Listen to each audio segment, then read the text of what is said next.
भाग 17। कागज़ के एक टुकड़े पर नरेंद्र ने अपने नाम के साथ अपनी विलायती डिग्री जोड़कर भीतर भेज दिया। उसे पढ़कर दयाल बहुत ही घबरा उठे। इतने बड़ा डॉक्टर पैदल चलकर उन्हें देखने आया है, यह उन्हें अशोभनीय ढिलाई और अपराध सा लगा। वे यह सोच नहीं सके कि जब इस डॉक्टर को ही निकालकर वे इस मकान में रह रहे हैं तो इस लज्जा के कारण किस तरह उसे अपना मुंह दिखाएं। पल भर के बाद ही एक और गौर वर्ण दुबले पतले चेहरे युवक ने उनके कमरे में प्रवेश किया, जो मुग्ध नेत्रों से उसे ताकते रह गए। उन्हें ऐसा लगा कि मुझे चाहे जो भी रोग हो और चाहे जितना भयानक हो, अब डर नहीं है, मैं बच गया। यह आश्वासन पाकर ही रोग बहुत मामूली है, चिंता का कोई कारण नहीं है। वह उठकर बैठ गए। यहाँ तक सोचने लगे कि डॉक्टर साहब को रेलगाड़ी में बैठा आने के लिए स्टेशन तक साथ जाना संभव होगा या नहीं। विजया स्वयं चारपाई पर पड़ी है, लेकिन उन्हें भूली नहीं है। उसी ने अनुरोध करके इन्हें भेजा है। यह सुनकर कृतज्ञता और प्रसन्नता से उनकी आंखें छलछला आई। देखते देखते नए डॉक्टर और पुराने आचार्य में बातचीत का रंग जम गया। नरेंद्र के मन में आज ढेर सारी ग्लानि जमा हो गई थी, किंतु आचार्य के संतोष, सहृदयता और मन की पवित्रता से आधे से अधिक धुल गई। बातों बातों में वह समझ गया कि भले ही धर्म संबंधी पठन पाठन बहुत ही थोड़ी है, लेकिन धर्म की वस्तु को वृद्ध प्राण भरकर प्रेम करता है, और इस यथार्थ प्रेम ने ही मानो धर्म की सत्य दिशा के प्रति उसकी आंखों की दृष्टि को असाधारण रूप में स्वच्छ कर दिया है। किसी धर्म के विरुद्ध शिकायत नहीं, और अगर मनुष्य शुद्ध है तो सभी धर्म उसे शुद्ध वस्तु दे सकते हैं, यही अकपट रूप से विश्वास करते हैं। मगर उनका यह असांप्रदायिक मतवाद विलास बिहारी के कानों तक पहुंच जाता तो उनका आचार्य पद बना रहता या नहीं, इस बारे में घोर संदेह है। वृद्ध की शांत, सरल और देशहीन बातें सुनकर नरेंद्र मुग्ध हो उठा। रास बिहारी और विलास बिहारी का भी उन्होंने बहुत गुणगान किया। वह जिसकी भी बात करते उसी के बारे में कहते कि वैसा भला आदमी संसार में उन्होंने दूसरा देखा ही नहीं। वृद्ध की मनुष्य को पहचानने की यह अद्भुत शक्ति देख नरेंद्र मन ही मन खूब हंसा। अंत में विलास के सिलसिले में ही बड़ी प्रसन्न होकर बताया, अगले बैसाख में विवाह है और विजया की इच्छा है कि उस समय आचार्य पद में मैं ही ग्रहण करूं, और यह विवाह ब्रह्म समाज में विवाह का यथार्थ आदर्श होगा। लेकिन यदि वृद्ध सौभाग्य और आनंद की अधिकता से स्वतः इतने अधिक विहल न हो उठे होते तो आसानी से देख पाते कि अंतिम चर्चा किस प्रकार उसके श्रोता के मुंह पर स्याही पोते चली जा रही है। स्नान भोजन के लिए वह नरेंद्र को किसी भी प्रकार राजी नहीं कर पाए। लगभग 1.5 घंटे के बाद नरेंद्र जब सच्ची श्रद्धा के साथ नमस्कार करके बाहर आ गया, तब उसे यह समझना शेष न रहा कि उसे पीड़ा कहाँ है, उसका मन उदास और बेचैन क्यों है। नदी पार होते ही बाईं ओर बहुत दूर जमींदार के भवन के शिखर पर नज़र पड़ जाने से उसकी दोनों आंखें फिर जल उठी। मुंह फिराकर सीधे मैदान के रास्ते से रेलवे स्टेशन की ओर तेजी से चलने लगा। आज अचानक इतना बड़ा आघात न लगता तो शायद वह इतना जल्दी अपने मन को न पहचान पाता। स्टेशन पहुंचकर उसने देखा, जो माइक्रोस्कोप इतने दुख की जड़ है, गालिबत उसे लिए खड़ा है। पास आकर बोला, डॉक्टर बाबू, माँ जी ने इसे आपके पास भेजा है। नरेंद्र ने तीखी आवाज़ में पूछा, क्यों? क्यों सो कालीपत जानता नहीं था, लेकिन चीज़ डॉक्टर बाबू की है और इसी को लेकर जो अनेक अप्रिय घटनाएं हो चुकी थी वे कालीपत से छिपी नहीं थी। इसलिए उसने गांठ की बुद्धि खर्च करके मुस्कुराते हुए कहा, आपने वापस जो मांगा था। नरेंद्र मन ही मन और अधिक कुद्र हो उठा। नहीं, मैंने नहीं मांगा, मेरे पास देने के लिए रुपए नहीं है।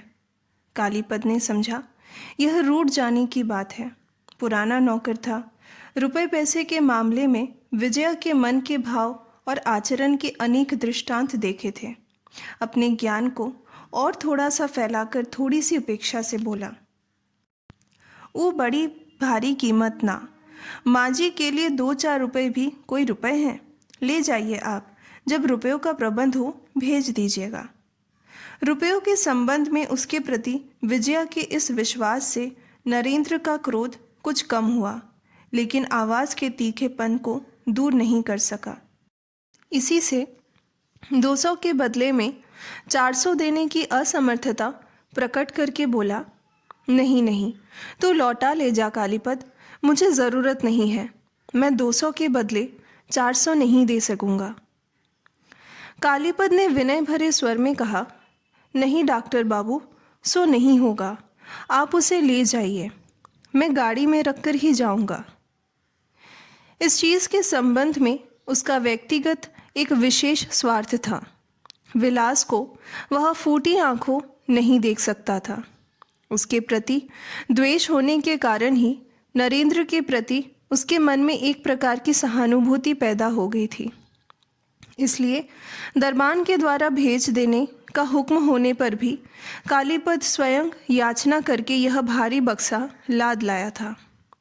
गला साफ करके बोला, आप ले जाइए डॉक्टर बाबू, माँ जी अच्छी होने पर चाहे तो आपसे कीमत भी नहीं लेंगी। इस इशारा को सुनकर नरेंद्र आग बबूला हो उठा। ठीक है, उसने बुलाया और विलास ने अपमान किया। लगता है यह भी उसी का पुरस्कार है। प्लेटफॉर्म पर और भी लोग थे। नरेंद्र ने किसी तरह अपने को संभाला और रास्ते की ओर इशारा करके बोला, चले जाओ मेरी आंखों के सामने से, और मुंह मोड़ के एक और चला गया। कालीपद काठ की तरह हदबुद्धि बेचैन होकर खड़ा रह गया। आखिर बात क्या हुई वह समझ ही नहीं पाया। लगभग 15 मिनट बाद गाड़ी आने पर नरेंद्र जब उसमें बैठ गया, कालीपद ने धीरे धीरे फर्स्ट क्लास कंपार्टमेंट की खिड़की के पास जाकर पुकारा, डॉक्टर साहब। नरेंद्र दूसरी ओर देख रहा था। मुंह फिरते ही उसकी नज़र कालीपद के अद्भुत चेहरे पर पड़ी। नौकर से व्यर्थ ही कठोर व्यवहार करके मन ही मन पछतावा हुआ, इसलिए थोड़ा सा हंसकर बड़ी नरमी से बोला, अब क्यों आया रे? वह कागज़ का एक टुकड़ा और पेंसिल निकालकर बोला, आप अगर अपना पता। मेरा पता लेकर क्या करेगा? मैं कुछ नहीं करूँगा, माँ जी ने कहा था। माँ जी के नाम से नरेंद्र आपे में नहीं रहा। ज़ोर से डांट कर बोला, दूर हो जा सामने से, पाजी बदमाश कहीं का। कालीपद चौंक कर 2 कदम पीछे हट गया। दूसरे ही पल गाड़ी सीटी बजाकर चल दी। लौटकर जब वह ऊपर के कमरे में पहुंचा, विजया खाट की बाजू में सिर रखकर आंखें मूंदे टीकी बैठी थी। पैरों की आहट से आंखें खोलते ही कालीपद ने कहा, लौटा दिया, लिया नहीं। विजया की आंखों में वेदना या आश्चर्य कुछ भी दिखाई नहीं पड़ा। कागज़ पेंसिल मेज पर रखकर बोला, बाबा रे क्या गुस्सा है, ठिकाना पूछने पर बिगड़ कर मारने दौड़ा। प्रत्युत्तर में विजया मौन रही। रास्ते भर कालीपद अपने आप ही सोचता आया कि मालिक के आग्रह के उत्तर में वह क्या बोलेगा, लेकिन उस ओर से रत्ती भर भी उत्साह ना पाकर उसने आंखें उठाकर देखा। विजया की नज़रें वैसी ही भाव शून्य थी। सहसा उसके मन में आया कि जानबूझकर ही विजया ने यह बेकार का काम उसे सौंपा था। इसी से चुपचाप कुछ देर खड़ा रहा, फिर धीरे धीरे बाहर चला गया। हालांकि 5-6 दिन में विजया की बीमारी दूर हो गई, लेकिन शरीर स्वस्थ होने में देर होने लगी। विलास ने अच्छे डॉक्टर द्वारा शक्तिवर्धक दवाइयाँ और पथ्य का प्रबंध करने में कोई कमी नहीं की, लेकिन कमज़ोरी दिन पर दिन बढ़ती ही चली गई। इस ओर फागुन समाप्त होने को आ गया। बीच में केवल चैत का महीना ही रह गया। रासबिहारी का संकल्प था कि बैसाख के पहले सप्ताह में ही लड़के का विवाह कर देंगे। लेकिन यह देखकर कि वह तो दिन प्रतिदिन कांतिमान और परिपुष्ट हो रहा है और कन्या दुबली और मुरझाई सी होती जा रही है, रासबिहारी रोजाना एक बार आकर आकुलता प्रकट करने लगे। कोशिशों में रत्ती भर भी कमी नहीं हो रही है। फिर क्या कारण है? उस माइक्रोस्कोप से संबंधित घटना न जाने कुछ अतिरंजित होकर पिता पुत्र के कानों तक पहुंच गई थी। सुनकर लड़का जितना उछलने कूदने लगा, बाप उतना ही उसे ठंडा करने लगा। अंत में उन्होंने लड़के को विशेष रूप से सतर्क कर दिया कि छोटी मोटी बातें लेकर उधम मचाते फिरने से कोई लाभ नहीं होगा। विजया की बीमारी देह पर बुरा प्रभाव पड़ेगा। विलास संसार के कितने भी व्यक्तियों को तुच्छ या उपेक्षा योग्य समझे, लेकिन पिता की पक्की बुद्धि का सम्मान मन ही मन करता था, क्योंकि सांसारिक कार्यों में इस बुद्धि की श्रेष्ठता के इतने प्रमाण मौजूद थे कि उसकी प्रामाणिकता पर संदेह करना असंभव था। इसलिए इस बात को लेकर उसके हृदय में भले ही कितना विष इकट्ठा हो गया था, खुलकर विरोध करने का साहस उसने नहीं किया, लेकिन उससे अधिक सहन न हो सका। एक बहुत सी मामूली सी बात पर कालीपद के पीछे पड़ गया। पहले तो उसे मारने दौड़ा और अंत में गुमाशते को बुलाकर वेतन चुका देने की आज्ञा देकर उसे नौकरी से निकाल दिया। डॉक्टर ने विजया के लिए सुबह शाम थोड़ा सा घूमने फिरने का निर्देश दिया था। उस दिन सवेरे वह नदी के किनारे थोड़ा सा घूम फिरकर लौटी ही थी कि कालीपद आंसू भरे गले से बोला, माँ जी, छोटे बाबू ने जवाब दे दिया। विजया ने आश्चर्य से पूछा, क्यों? कालीपद रोकर बोला, मालिक स्वर्ग चले गए, उनसे कभी गाली नहीं खाई माँ जी, लेकिन आज। कहकर वो बार बार आंखें पोंछने लगा। फिर रोना बंद करके उसने जो कुछ कहा उसका सार वह है, उसने कोई अपराध नहीं किया, लेकिन छोटे बाबू उसे फूटी आंखों देख नहीं सकते। डॉक्टर बाबू के पास वह बक्स देने जाने की बात मैंने खुद उन्हें क्यों नहीं बताई, मैंने क्यों उन्हें घर बुला लाया था, आदि आदि। विजया कुर्सी पर करी होकर बैठी रही। बहुत देर चुप रहने के बाद उसने पूछा, कहाँ है वो? कालीपद बोला, कचहरी में बैठे कागज़ देख रहे हैं। अच्छा, ज़रूरत नहीं, अभी तू जा काम पर, विजया ने कहा और स्वयं भी चली गई। लगभग 1 घंटे के बाद उसने खिड़की से देखा, विलास कचहरी से निकलकर चला गया। उसने समझ लिया कि आज वह उसकी खबर लेने क्यों नहीं आया। दयाल रोग मुक्त होकर फिर नियमित रूप से अपने काम पर आने लगे। शाम से पहले लौटते समय किसी किसी दिन विजया उनके साथ हो लेती थी और बातें करते करते कुछ दूर तक पहुंचाकर लौट आती थी। नरेंद्र के लिए दयाल के मन में आतर कृतज्ञता पैदा हो गई थी। बीमारी की बात उठने पर वृद्ध नए चिकित्सक की मुक्त कंठ से प्रशंसा करने लगते। विजया चुपचाप सुनती रही, लेकिन किसी प्रकार का आग्रह प्रकट न करती। इसलिए दयाल मुंह खोलकर नहीं कह पाते थे कि उनकी बहुत इच्छा है कि उन्हें ही बुलाकर विजया की बीमारी के बारे में पूछा जाए। अंदर का रहस्य उन्हें बिल्कुल मालूम न था, इसलिए विजया की मौन उपेक्षा से उन्हें आंतरिक पीड़ा होती थी। 1000 तरह के इशारों द्वारा बताना चाहते थे कि वह लड़का अवश्य है, लेकिन जो विख्यात और अनुभवी डॉक्टर तुम्हारा बेकार चिकित्सा करके समय और धन नष्ट कर रहे हैं, उनकी उपेक्षा वह कहीं अधिक बुद्धिमान है। लेकिन इस गुप्त रहस्य का आभास पाने में उन्हें अधिक दिन नहीं लगे। एक दिन सहसा वह विजया के कमरे में आकर बोले, बेटी, कालीपद को अब मैं उस मकान में नहीं रख सकता। विजया को पहले ही संदेह था, फिर भी उसने पूछा, क्यों? दयाल ने कहा, जिसे तुम मकान में नहीं रख सकी, मैं उसे किस साहस से रखूं? बताओ तो भला। विजया ने मन ही मन अत्यंत क्रुद्ध होकर कहा, लेकिन वह भी तो मेरा ही मकान है। दयाल लज्जित होकर बोले, सो ज़रूर है, हम सभी तो तुम्हारे आश्रित हैं बेटी। लेकिन विजया ने पूछा, क्या उन्होंने आपको रखने से मना किया है? दयाल चुप रहे। विजया समझ गई, बोली, तो फिर कालीपद को मेरे पास ही भेज दीजिए। वह हमारे बापू का नौकर है, उसे मैं निकाल नहीं सकती। दयाल ने पल भर मौन रहकर संकोच के साथ कहा, काम अच्छा नहीं होगा बेटी, उनकी अवहेलना करना तुम्हारा कर्तव्य नहीं है। विजया सोचकर बोली, तो फिर आप क्या करने को कहते हैं? दयाल ने कहा, तुम्हें कुछ भी करना नहीं होगा। कालीपद स्वयं ही घर जाना चाहता है। मैं कहता हूँ कुछ दिनों के लिए वह चला ही क्यों ना जाए। बहुत देर तक चुप रहने के बाद एक लंबी सांस छोड़कर विजया बोली, तो फिर चला जाए, लेकिन जाने से पहले उसे एक बार यहाँ भेज दीजिएगा। लंबी सांस की आवाज़ से चकित होकर वृद्ध ने मुंह उठाते ही देखा, विजया के मुरझाए चेहरे पर गहरी घृणा उभर आई थी।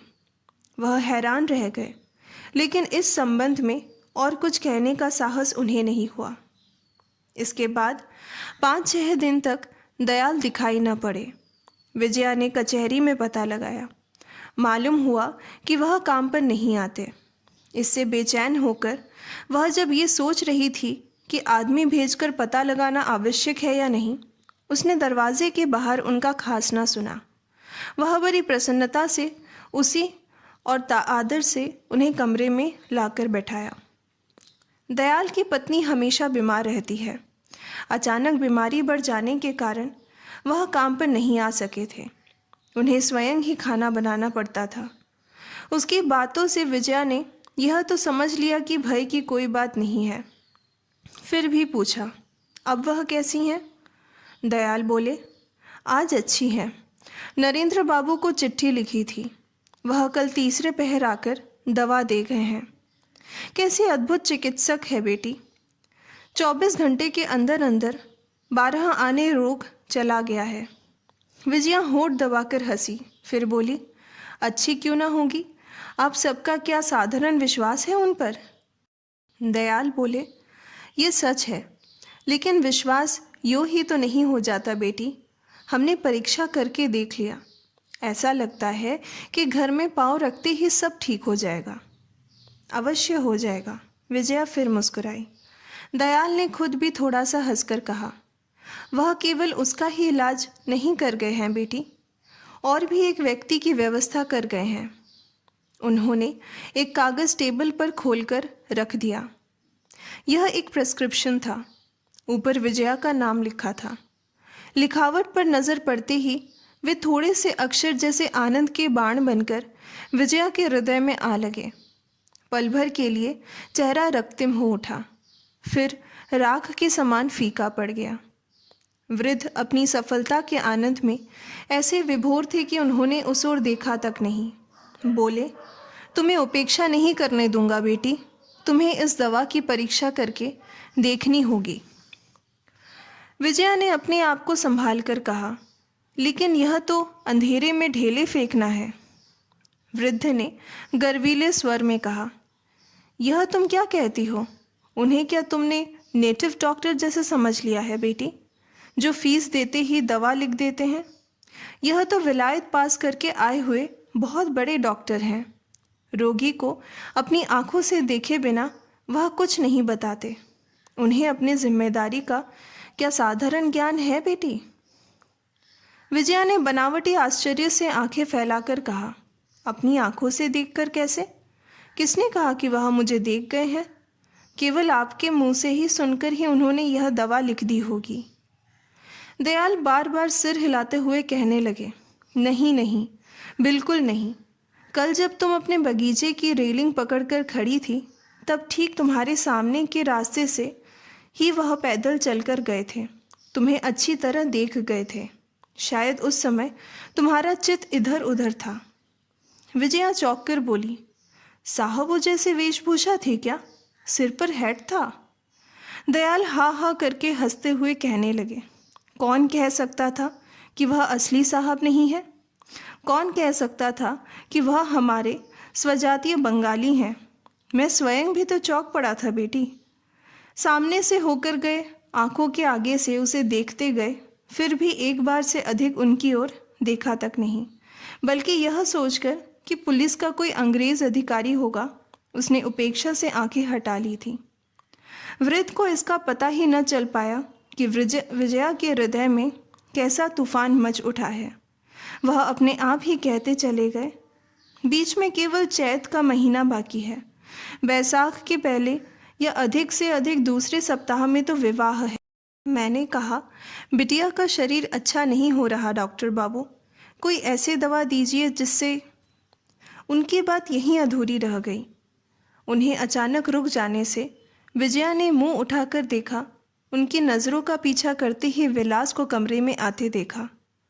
कमरे में आते ही उसने महसूस किया कि जो आलोचना चल रही थी उसके आ जाने से बंद हो गई है। इससे विलास की आंखें और चेहरा क्रोध से काले पड़ गए, लेकिन अपने आप को संभाल कर वह पास आकर एक कुर्सी खींचकर बैठ गया। सामने ही प्रिस्क्रिप्शन पड़ा था। उसने उठा लिया और आरंभ से अंत तक 3-4 बार पढ़कर वहीं रख देने के बाद बोला, नरेंद्र डॉक्टर का प्रिस्क्रिप्शन जान पड़ता है। आया किस तरह? शायद डाक से। किसी ने उत्तर नहीं दिया। विजया मुंह फिराकर खिड़की से बाहर देखने लगी। विलास ईर्ष्या से जलते हुए थोड़ा सा हंसकर बोला, डॉक्टर तो बस नरेंद्र डॉक्टर हैं, इसी से लगता है। इनसे कोई दवा पी ही नहीं जाती।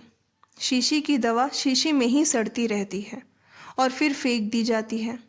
खैर, यह सब हुआ, लेकिन कलिकाल की इस धन्वंतरी ने यह कागज भेजा किस प्रकार, सो तो सुनो। डाक से भेजा है? इस प्रश्न का भी किसी ने उत्तर नहीं दिया।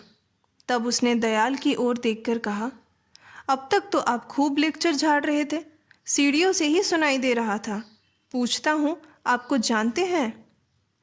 जब से जमींदारी सरिश्ते में विलास बिहारी के अधीन काम करना शुरू किया है, दयाल उससे मन ही मन बाघ के समान डरने लगे हैं। इसके अतिरिक्त कालीपद के मुंह से सुनने को भी कुछ बाकी नहीं रहा था। इसलिए प्रिस्क्रिप्शन हाथ में लेते ही उनका हृदय बांस के पत्ते के समान काँप रहा था। प्रश्न सुनकर उनकी जीभ ऐसी जकड़ गई कि एक शब्द भी मुंह से नहीं निकला। विलास ने कुछ देर ठहरकर डांट कर कहा, एकदम भीगी बिल्ली बन गए हैं। मैं पूछता हूँ, जानते हैं कुछ? नौकरी जाने का भय निर्धन व्यक्ति को कितना ओछा बना देता है, यह देखकर बड़ा दुख होता है। दयाल चौंक उठे, धीरे से बोले, जी हाँ, मैं ही लाया हूँ। आह, यही तो जान पड़ता है। कहाँ पा गए उसे? दयाल ने रुक रुक कर सारी बातें बता दी। विलास कुछ देर स्तब्ध बैठा रहा, फिर पूछा, पिछले वर्ष का हिसाब पूरा करने को कहा था, पूरा हो गया? दयाल ने बुझे मुंह से कहा, जो 2 दिन के अंदर पूरा कर डालूंगा। हुआ क्यों नहीं? घर में बड़ी विपत्ति थी, रसोई बनानी पड़ती थी, आ ही नहीं सका। विलास ने अपने कुत्सित, कर्कश और कटु कंठ से दयाल के रुक रुक कर नकल करते हुए हाथ हिलाकर कहा, आ ही नहीं सका? तब और क्या मुझे अपना राजा बना दिया है? मैंने पिताजी से पहले ही कहा था, इन सब बूढ़े आदमियों से मेरा काम नहीं चलेगा। इतनी देर बाद विजया ने मुंह फिराकर देखा। उसके चेहरे पर अपार गंभीर शांति थी, लेकिन दोनों आंखों से जैसे आग निकल रही थी। उसने धीमे लेकिन दृढ़ स्वर में कहा, दयाल बाबू को यहाँ किसने बुलाया है जानते हैं? आपके पिताजी ने नहीं, मैंने। विलास ने विजया की ऐसी आवाज़ कभी नहीं सुनी थी, इस प्रकार की आंखों की दृष्टि भी कभी देखी नहीं थी। लेकिन वह झुकने वाला आदमी नहीं था। पल भर चुप रहकर बोला, किसी ने भी बुलाया हो, मुझे यह जानने की आवश्यकता नहीं। मैं काम चाहता हूँ, मेरा संबंध काम से है। विजया ने कहा, जिनके घर पर विपत्ति है वे काम करने किस तरह आ सकते हैं? विलास उद्दटता से बोला, इस तरह तो सभी विपत्ति की दुहाई दे सकते हैं, लेकिन दुहाई सुनने से मेरा काम नहीं चलता। मैंने ज़रूरी काम समाप्त करने का हुक्म दिया था, सो नहीं हुआ। उसकी कैफियत चाहता हूँ। विपत्ति के बारे में नहीं जानना चाहता। विजया के होंठ कांप उठे। उसने कहा, सभी लोग विपत्ति की झूठी दुहाई नहीं देते, कम से कम मंदिर का आचार्य नहीं देगा, सो जाने दीजिए। लेकिन मैं आपसे ही पूछती हूँ, जब आप जानते हैं कि आवश्यक काम होना ही चाहिए, तब आपने ही पूरा करके क्यों नहीं रखा? आपने क्यों 4 दिन काम में गैर हाजिरी की? कौन सी विपत्ति में पड़ गए थे आप? सुनो। विलास आश्चर्य से हद बुद्धि होकर बोला, मैं खुद खाता पूरा करके रखूं, मैंने क्यों गैर हाजिरी की? विजया ने कहा, हाँ यही, हर महीने आप 200 रुपये वेतन लेते हैं। ये रुपए मैं आपको खाली यूं ही नहीं देती, काम करने के लिए देती हूँ। विलास ने मशीन के पुतले की तरह बस इतना ही कहा, मैं नौकर हूँ, मैं तुम्हारा अमला हूँ। अत्याधिक क्रोध से विजया को हित अहित का ज्ञान नहीं रहा। उसने तीव्र स्वर में कहा, काम करने के लिए जिसे वेतन दिया जाता है उसे इसके सिवा और क्या कहते हैं? आपके अनेक उत्पात मैं चुपचाप सहती आ रही हूँ, लेकिन मैंने जितना सहा है, अन्याय और उपद्रव उतना ही बढ़ता गया है। जाइए, नीचे जाइए। मालिक नौकर के संबंध के सिवा आज से आपके साथ मेरा कोई संबंध नहीं रहेगा। जिस नियम से मेरे अन्य कर्मचारी काम करते हैं, ठीक उसी नियम से आप काम कर सके तो कीजिए, नहीं तो आपको मैंने जवाब दिया। मेरी कचहरी में घुसने की कोशिश मत कीजिएगा। विलास उछल पड़ा और दाहिने हाथ की तर्जनी कपाता हुआ चिल्ला उठा, तुम्हारा इतना दुस्साहस? विजया ने कहा, दुस्साहस मेरा नहीं है, आपका है। मेरी स्टेट में नौकरी करेंगे और मुझ पर ही अत्याचार करेंगे? मुझे तुम कहने का अधिकार किसने दिया आपको? मेरे नौकर को मेरे ही मकान में जवाब देने का, मेरे अतिथि का मेरी ही आंखों के सामने अपमान करने का साहस कहाँ से आया आपको? विलास क्रोध से जैसे पागल होकर अपनी चीखों से घर भर को कपाकर बोला, अतिथि के बाप का पुण्य था जो उस दिन उसे शरीर पर मैंने हाथ नहीं लगाया और उसका हाथ नहीं तोड़ दिया। बेशर्म, बदमाश, चोर, लोफर कहीं का, कभी देख पाऊं? चीखों की आवाज़ से डरकर गोपाल कन्हैया सिंह को बुला लाया।